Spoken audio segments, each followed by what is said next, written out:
Ghasia za tarehe 29 Oktoba 2025, siku ya uchaguzi na baada ya uchaguzi, na kwamba hakuna taarifa rasmi mpaka sasa hivi iliyotolewa na serikali. 2. Hakuna maelezo ya kwa nini uchaguzi mkuu ulifanyika huku kukiwa na shauri la rufaa namba 2122 katika mahakama ya rufaa kupinga kuenguliwa kwa mgombea wa urais wa chama cha Alliance for Change and Transparency ACT Wazalendo, Luhaga Johnson Mpina, na hivyo wananchi kukosa machaguo. 3.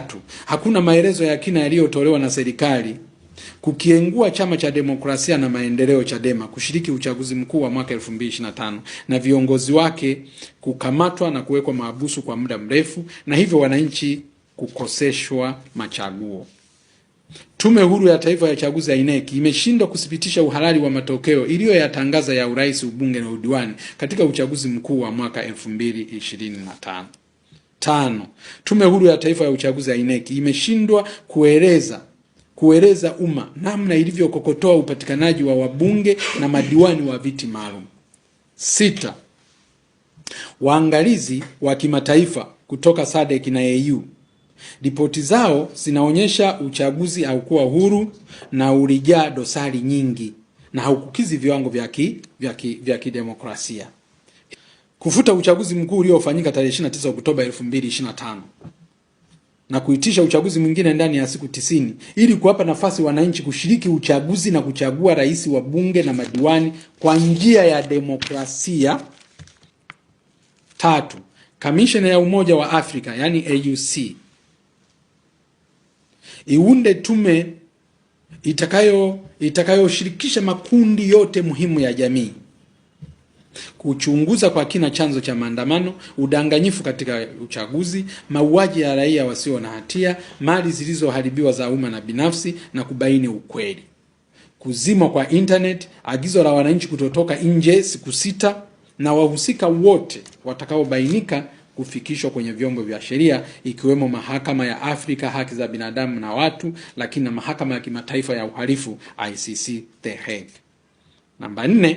Tume Huru ya Taifa ya Uchaguzi INEC ivunjwe na kuundwa chombo kingine huru cha kusimamia uchaguzi mkuu badala ya Tume Huru ya Taifa ya Uchaguzi ya sasa ambayo imepoteza uhalali wa kusimamia uchaguzi mbele ya umma na Watanzania mbele ya Watanzania,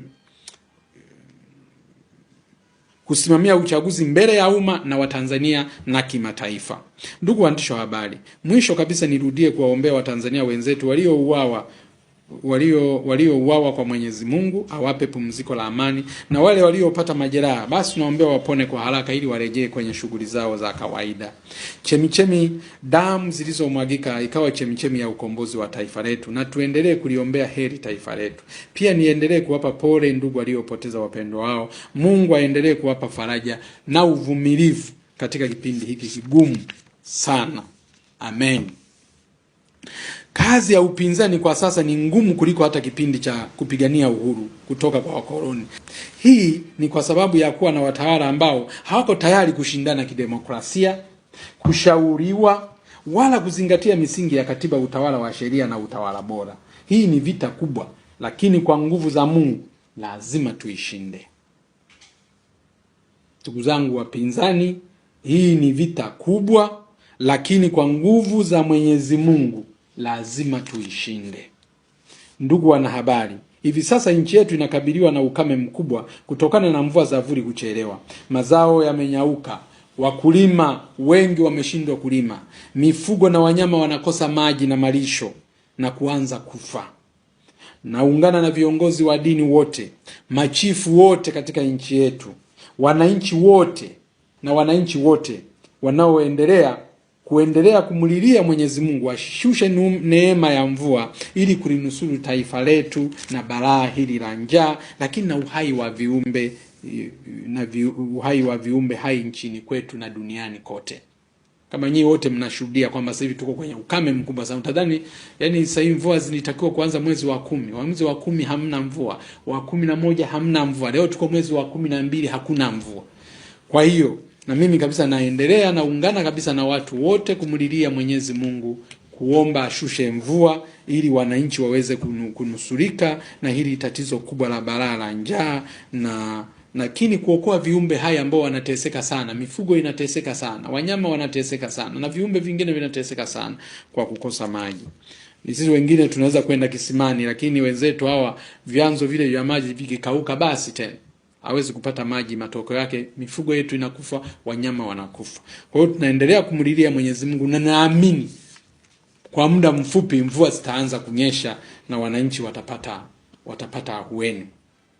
Ndugu waandishi wa habari, kupitia kauli mbiu ya hapa kazi na ushindani na mikakati ya komesha, punguza, pandisha na tengeneza, yani KPPT, nchi yetu inaweza kujengwa upya na kupata mageuzi makubwa ya uchumi na maendeleo na kuondoka rasmi kwenye orodha ya nchi maskini duniani.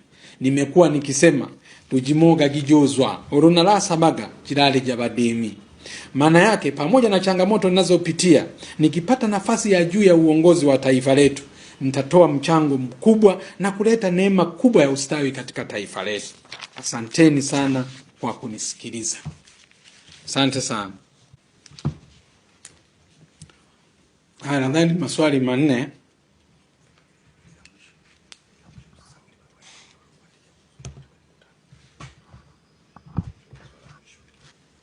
Hii maswali manne. Kwamba swali la kwanza, unaambiwa kwamba kuna vita ya kiuchumi. Kwamba machafuko haya nyuma yake kuna vita ya kiuchumi. Na mimi kwenye maelezo yangu nimeeleza vizuri sana kwamba hiyo vita ya kiuchumi unayoizungumza iko kwenye nini? Kwa sababu mataifa haya yote yanayotuzungumzia yanayolaani hili jambo, yanalaani ukiukwaji mkubwa wa haki za binadamu, yanalaani ukiukwaji mkubwa wa katiba yetu wenyewe, na yameenda specific kwa sababu sio kwamba yanatuhumu tu yanataka machafuko, na tahadhari zilitolewa toka mapema kwamba nchini hapa utekaji wa watu wamechoka na utekwaji, watu wanatekwa alafu serikalini hakuna maelezo ya maana yanayotolewa, watu wanapotea, hakuna maelezo ya maana yanayotolewa. Lakini watu wamelalamikia ufisadi, wakilalamika taarifa ya CAG. Taarifa ya CAG sio taarifa ya mtu binafsi, ni taarifa. CAG ni chombo ambacho kimeundwa na katiba hii kwa ajili ya kusimamia fedha na rasilimali za nchi. Anatoa taarifa za wizi hauchukuliwi hatua, na wezi wanaendelea kuteuliwa na kupewa majukumu makubwa zaidi. Wananchi wamelalamika kuhusu kuminywa kwa demokrasia, kwamba kila leo viongozi wa vyama vya siasa wanaokosea ni wa upinzani tu. Ulishawahi kuona nchi gani hiyo? Kwamba anayekosea kwenye mambo ya siasa ni wa upinzani tu ndio anayeweza kubambikiwa kesi, ndio anaweza kuwekwa mahabusu kwa muda mrefu, lakini upande mwingine hapana. Mambo haya yamelalamikiwa kwa muda mrefu, kuanzia taasisi zetu za ndani, taasisi zetu za kiraia za ndani zimelalamika kwa muda mrefu. Wananchi katika majukwaa mbalimbali wamelalamika kwa muda mrefu mambo haya, lakini hayakupata suluhisho. Mimi ningekubaliana kama kuna jambo specific linalozungumzia vita ya kiuchumi, tungeanzia hapo. Na ndio maana mimi hapa nimekataa kwa fakti moja. Kwa mfano sasa hivi mikataba tunaingia sisi wenyewe, mikataba mibovu kwa usiri. Hiyo vita ya kiuchumi unataka kumwambia ni ya nani, kati ya nani na nani? Kwa sababu kwanza sisi wenyewe tuna vita ya kiuongozi. Wewe umepewa mamlaka ya kuiongoza nchi, una sheria za nchi, unaenda kuingia mikataba ya usiri. Halafu wananchi wakianza kudai unasema kwamba wanaozungumza wana vita za kiuchumi. Kwa hiyo